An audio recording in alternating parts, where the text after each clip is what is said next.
The American Revolution, clearly something that is very important to us. In general, when we are in world history class, we will talk about American events, but usually it's in terms of how it relates to the rest of the world, because obviously you'll go into more detail in American history class. So the American Revolution is in this chapter because not only is it the same time period, but because the ideas from those Enlightenment thinkers that we've been talking about, they are going to be the ones who are really going to have a huge impact on the thoughts of the colonists that are in America, particularly as they're forming the new government that is going to be there. So I have created a timeline here, so you guys can go ahead and copy this down as we are going to talk about the American Revolution and what's going on with it there. So 1760, this is where we're going to start, which might seem a little bit early for you because the Declaration of Independence, 1776, hopefully you guys know that one. Little tidbit of information, 1776 in Philadelphia is actually where this is going to be signed. And that's where the 76ers, the basketball team, get their name from. So I love when sports and history overlap each other like that. So I'm going to try and type here without any errors as I'm talking. We'll see how that goes. So 1760, let's go back to England. King George III is going to, well, he becomes king in 1760. So he is the new king of England. King George is actually going to come to power here. He's going to be king for 60 years, which Queen Elizabeth has totally blown out of the water right now. But 60 years is a long time to reign, especially when you kind of think back to history and how people didn't live a long time. Like, he had to be pretty old, right? So he's going to become king of England at this point.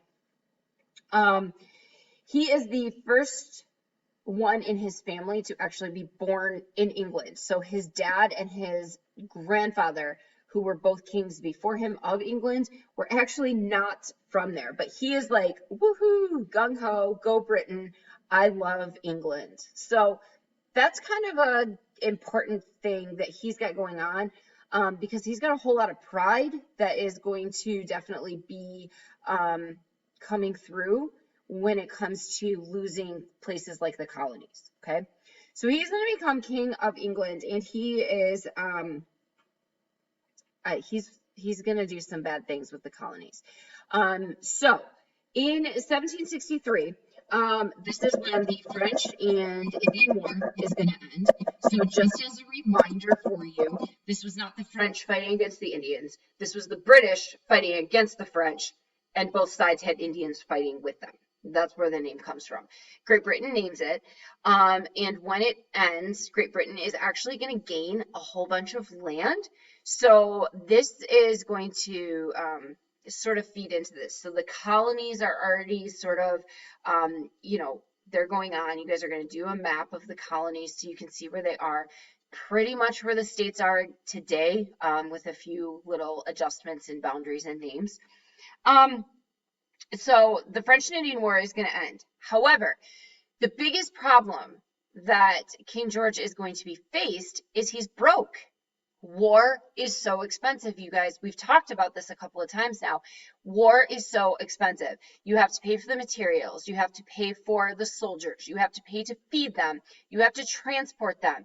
Particularly the fact that this war was being fought in the New World, but French and Great Britain are all the way on the other side of the ocean. So they actually have to bring soldiers over to be able to fight. If you are bribing those natives to help you, you need goods for that. War is super expensive. And of course, the longer it drags on, the more expensive it is. So that being said, the war ends and the British win, but they're broke. So what better way to raise money than to raise taxes? Particularly if you can tax somebody who's not actually in your country with you, because then you don't have to listen to them complain. Really, really smart, King George. Really, really smart. So the very first law that's going to get passed, so an act is the same as saying like a law. The very first one is called the Sugar Act.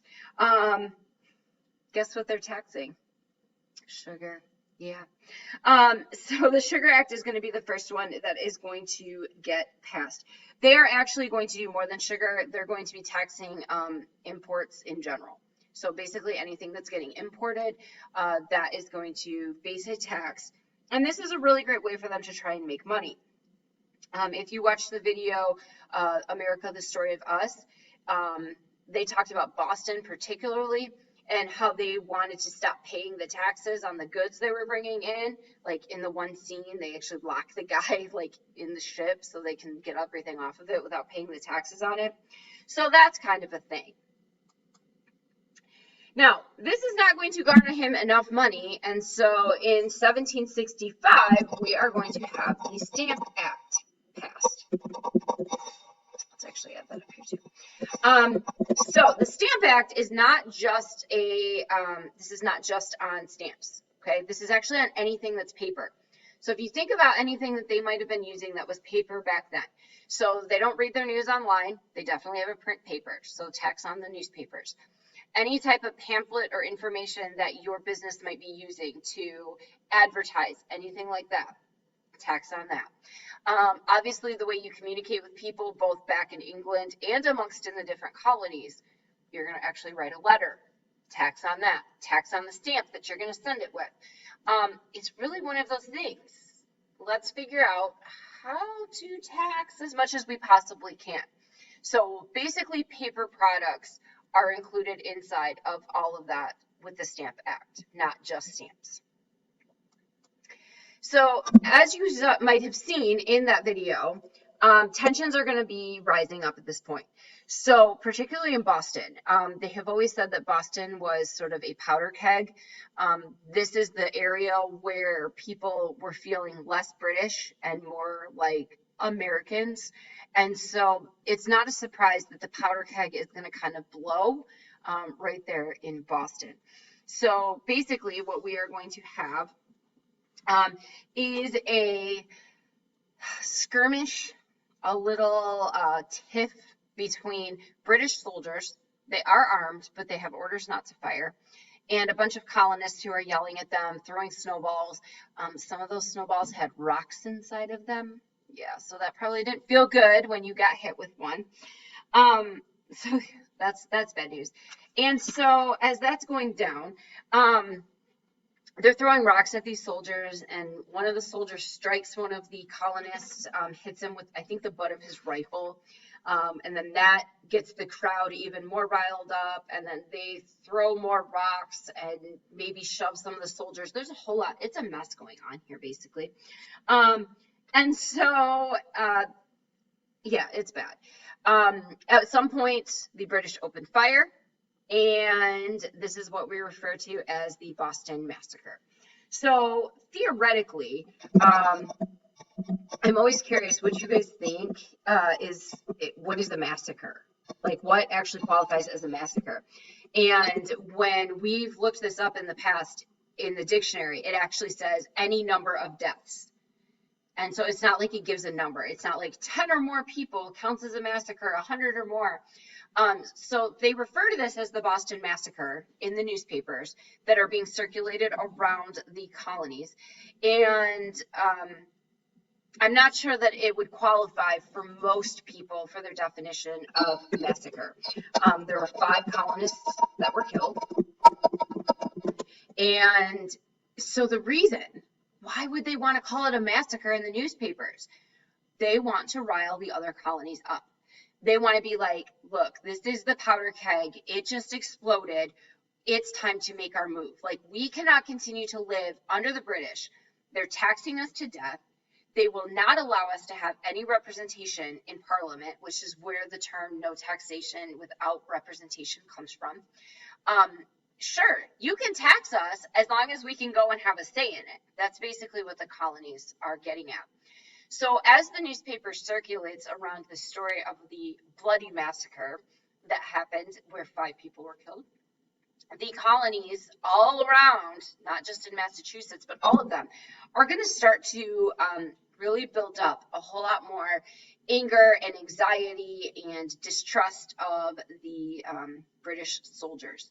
So as this happens, Great Britain is actually going to send extra soldiers into Boston. It's like everywhere you turn in Boston, there are redcoats, right? That's the term that they give to the British soldiers because they wear red coats. So everywhere you look. So if you are somebody who's just surrounded by this military, you are probably always going to feel like you're being watched. You're always looking over your shoulder, like, am I doing something wrong? Even if you're not. It just built that tension even worse. The British intended to like put their thumb down on the colonists and be like, no way, we are totally going to be in charge here. And instead, what happened was it just made the Bostonians even more angry. Isn't that a fun word? That's somebody who lives in Boston. They're a Bostonian. So, this is going to continue to build over time. It is not going to go fantastic. Bad news is going to happen for the next few years, but we're not going to have any massive major events until 1773. So you can see that there's a little bit of time in between here. In this time, it's not that nothing has happened. The British are there. They've closed Boston Harbor for a time. They eventually open it back up, but that's like the main port for the colonies for ships to come in. So they obviously are trying to be like, you're grounded. So things are happening, but nothing super, super major in this time until 1773. So a handful of colonists are going to take a large amount of cargo of tea that had recently come into the harbor but had not been taken off the ships yet, so had not been unloaded, and they are going to dump it into the harbor in protest. We're talking about $1 million worth of tea get dumped into the harbor. So hopefully the fish in the harbor like tea because that's what they're going to be drinking. $1 million. So if it can't come in, the British are not going to make any money off of it, right? That's the whole point. So, of course, we refer to this as the Boston Tea Party.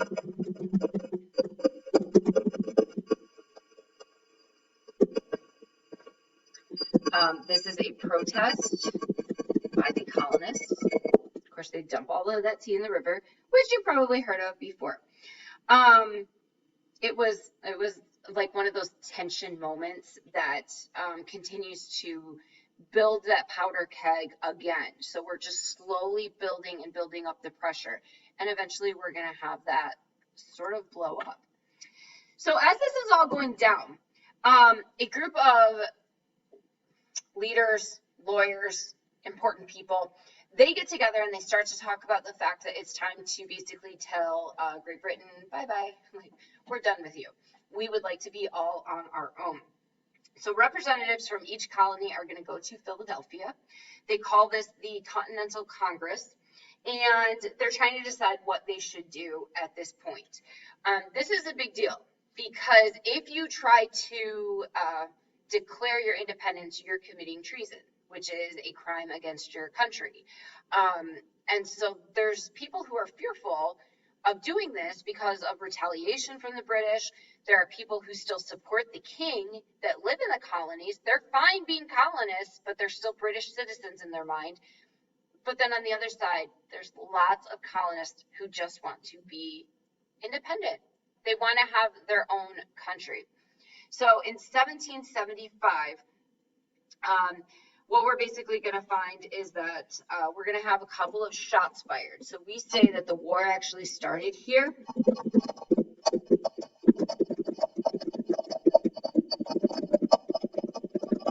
It's at Lexington and Concord. So this is two locations where we're going to have some actual battles. This is the first explosions, the first shots fired in the war. This is technically when the American Revolution is going to begin. So even though we tend to think of it in 1776, the actual first shots are taking place here.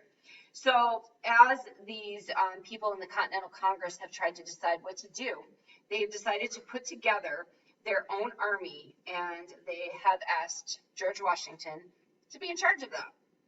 He is from Virginia. He is a farmer, and he is basically going to lead that army. They call it the Continental Army, and although once this war actually gets started, um, the British are going to basically kick the colonists' butt in almost everything. And I mean, if you think about it, the British have one of the most powerful armies at the time in the world. Their navy is second to none. And so there's a whole lot working against the colonists. When we talk about the colonists fighting this, their biggest thing is that they're fighting for their independence. Now, historically, we have seen so many times when a country should not win because they don't have the same manpower, they don't have the same weapons, they don't have any of the training versus like professional armies. But that group that's fighting is fighting for their freedom, fighting for independence, fighting for a bigger cause, their own land. Maybe they've been invaded. You fight for your own land and you fight harder. And that's basically what we're going to see here with the Continental Army. So they've decided, the Continental Congress, to go ahead and officially declare independence from Great Britain. And of course, that is when the Declaration of Independence is signed in 1776.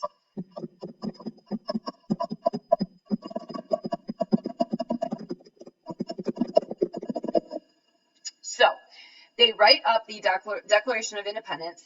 Thomas Jefferson is there, and big author there.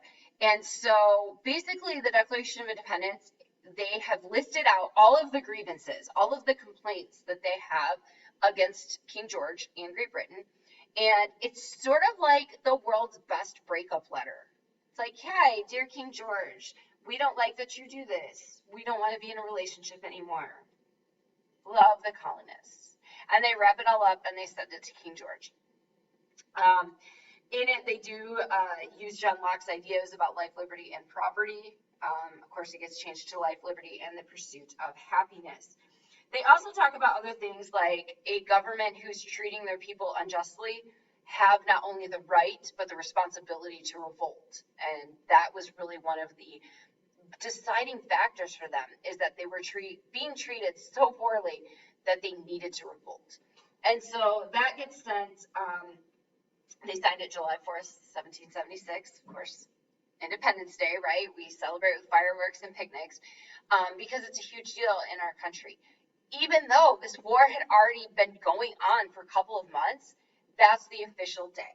So it gets signed, they put it on a ship, send it over, and basically are telling the king, we're done with you. So the war is going to go on, and it is not good. The colonists should not win this war in any way, shape, or form. First of all, there are loyalists who help to sabotage it in some places, so they're still loyal to the king and loyal to Great Britain, so that will help or hurt the cause a lot. They think about a third of the the colonists were still loyalists. So that's a large percentage of them that can cause problems. Some people refuse to fight for either side. They're refusing to even take sides in this. They're like, we're good as colonists, we're good for free. I'm not fighting for anybody. I'm right down the middle. They have no military training. They have no money to pay the soldiers. They don't have good weapons. They're asking the militias to show up and bring your own guns while you're at it because we don't have anything to give to you. So we've got this professional army, full uniforms, weaponry, cannons, the whole thing, fighting against a bunch of farmers who are bringing their own guns. If you were to describe this to the average person without telling them who's who, they would tell you who's going to win, right? The professional army. And so it's very, very hard that this is going to go down. Now, they do get a little bit of help from the natives. They do teach them some fighting techniques that weren't really in place before. So typically during this time, you would have one line of soldiers, you'd have another line of soldiers across the field from each other, and they would fire. And then while they're reloading, these guys will fire, and so on and so forth. And you guys, it's a mess, right? Cannons are cannonballs. The cannonballs are not exploding type. They're just gigantic and heavy. And if you get hit with them, it's going to like rip your limbs off, and it's so bad. George Washington does his best. You've probably seen the image of him crossing the Delaware River before. He's got one foot up on the front of the boat, you know. Um, they almost die that first winter. They're like frozen out at Valley Forge, but they make it and they don't give up. And this is the basis of our American spirit.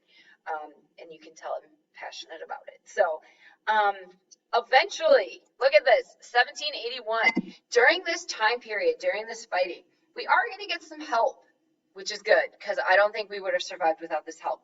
The French are going to show up near the end. 1777.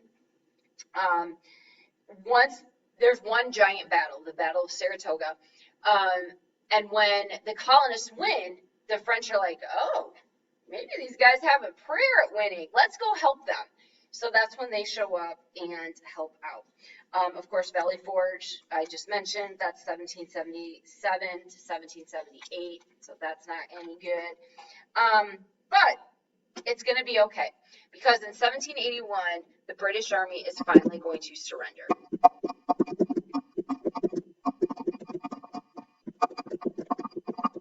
They're going to surrender at a place called Yorktown.